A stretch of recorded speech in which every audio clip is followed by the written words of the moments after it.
வணக்கம் நண்பர்களே. பொன்னியின் செல்வன் 1000 ஆண்டுகளுக்கு முன் கல்கியின் பொன்னியின் செல்வன் அப்படிங்கிறது மாதிரி இன்னைக்கு மணிரத்னத்தின் பொன்னியின் செல்வன் அப்படின்னு வந்திருக்கு. பல காலங்களை கடந்து இன்று வெள்ளித்திரை கண்டிருக்கிறது. சோறுடைத்த சோழ நாடு அப்படின்னு சொல்லுவாங்க. இந்த சோறுடைத்த சோழ நாடு அப்படிங்கிறது நம்ம தஞ்சைக்கே உரிய ஒரு பெருமை. இந்த விஷயத்தை பேசக்கூடிய இதே நேரத்தில் இன்னொரு விஷயத்தையும் அதாவது இது சம்பந்தமாக இந்த அரிசி சம்பந்தமான ஒரு விஷயத்தை இங்கே சொல்லிக்கணும்னு நினைக்கிறேன். வாய்க்கரிசி அப்படின்னு ஒரு குறும்படம் வெளியாக இருக்குது. லிங்க் டிஸ்கிரிப்ஷனில் இருக்குது, எல்லோரும் போய் பாருங்கள். விவசாயத்தை காப்பாற்றுவோம், விவசாயம் அழிந்து கொண்டிருக்கிறது, விவசாயிகள் தற்கொலை பண்ணி கொண்டிருக்கிறார்கள் அப்படின்னு நிறைய சேனல்களும் சரி, நிறையா படங்களும் சரி, நிறைய ஹீரோக்களும் சொல்லிகிட்டு இருக்காங்க. ஆனால் அப்படி காப்பாற்றாமல் போனால் ஃப்யூச்சரில் என்ன நடக்கும் அப்படிங்கிறத இது வரைக்கும் எந்த படமும் சொல்லலை. அப்படி ஒரு விஷயத்தை இந்த படம் சொல்லியிருக்கு. டைரக்டர் அஜீஸ் இந்த திரைப்படத்தை எடுத்திருக்காரு.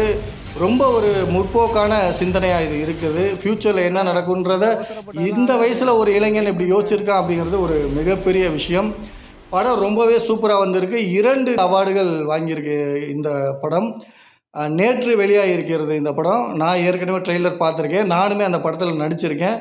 நீங்களும் அந்த படத்தை பாருங்கள். உங்களுடைய கருத்துக்களை சொல்லுங்கள். இதில் என்ன சேர்த்துருக்கலாம், இல்லை உங்களுக்கு தெரிஞ்சு இது மாதிரி என்னென்ன விஷயங்கள் அழிந்து கொண்டு இருக்கிறது அப்படிங்கிறத கீழே கமெண்ட்டில் பதிவு பண்ணுங்கள். அதை பற்றியும் நம்ம பேசுவோம்.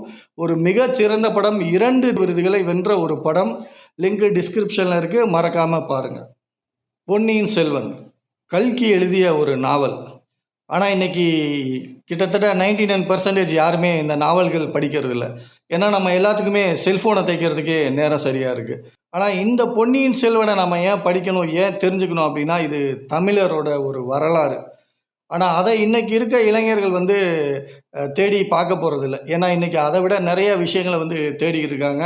ஸோ நம்மளோட வரலாறு நிறைய மறைக்கப்பட்டு கொண்டு இருக்கிறது.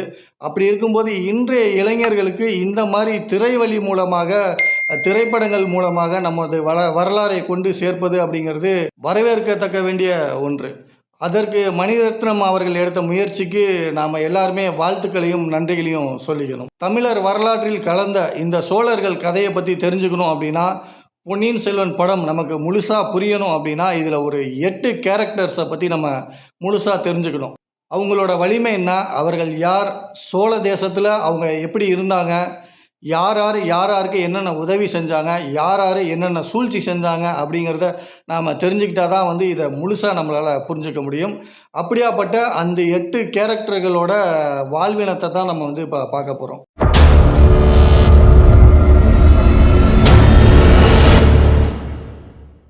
ஆதித்த கரிகாலன்.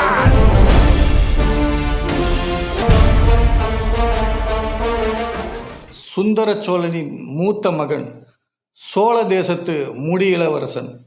தன்னோட 12வது வயதில் சேவூர் போர்க்களத்தில் இறங்கி போர் புரிந்தவர். ராஷ்டிர கூடர்களை விரட்டி காஞ்சியில் சோழக்குடி நாட்டவர். அதே காஞ்சியில் தனது பெற்றோர்களுக்காக பொன்மாளிகை கட்டி அழகு பார்த்தவர். நந்தினியுடன் காதல் தோல்வியால் வெறிகொண்டு போரிட்டவர். ஈடு இணையற்ற வீரன் அருள்மொழிவர்மன்.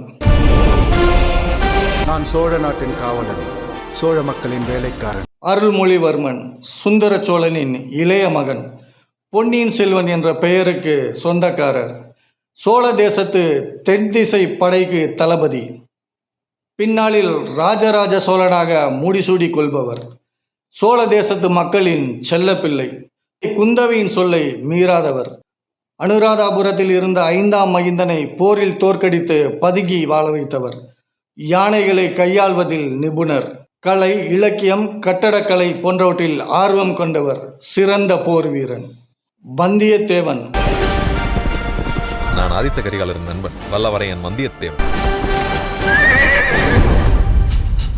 வானர் குலத்து இளவரசன், ஆதித்த கரிகாலனின் உற்ற நண்பன், பொன்னியின் செல்வன் கதையின் நாயகன். பெண்களின் பால் மையம் கொள்வது அதிகம். ஆதித்த கரிகாலனின் ஒற்றனாகவும் செயல்படுவார். வீண் வம்பை விலைக்கு வாங்குவதில் வல்லவர். நல்ல சாமர்த்தியசாலி, சிறந்த போர் வீரன், துடிப்பான இளைஞன். பெரிய பழுவேட்டையர், பழுவூர் சிற்றரசை ஆள்பவர். சோழ நாட்டின் நிதியமைச்சர் போன்றவர். சிவனடியார்களில் ஒருவர். வயது முதிர்ந்த பிறகு நந்தினியை மணந்தவர். நந்தினியின் மாய வலையில் சிக்கி மதிப்பிழந்தவர். முதியவர் என்றாலும் உடல் பலத்தில் வல்லவர். வேளக்கார படையை சேர்ந்தவர். சின்ன பழுவேட்டையர், பெரிய பழுவேட்டையரின் தம்பி, மதுராந்தகனின் மாமனார், தஞ்சை கோட்டையின் காவலர், கடமையில் கண்ணும் கருத்துமாய் இருப்பவர். நந்தினியை வெறுத்தவர், சோழ தேசத்தின் மீது பற்று கொண்டவர். நந்தினி அர்ச்சகர் வீட்டில் வளர்ந்தவள், நாகத்துக்கு ஒப்பானவள். அருண்மொழியும் கரிகாலரும் ஒன்று சேராமல் நாம் பார்த்து கொள்ள வேண்டும். இவள் அழகால் மயங்காத ஆண்களே இல்லை.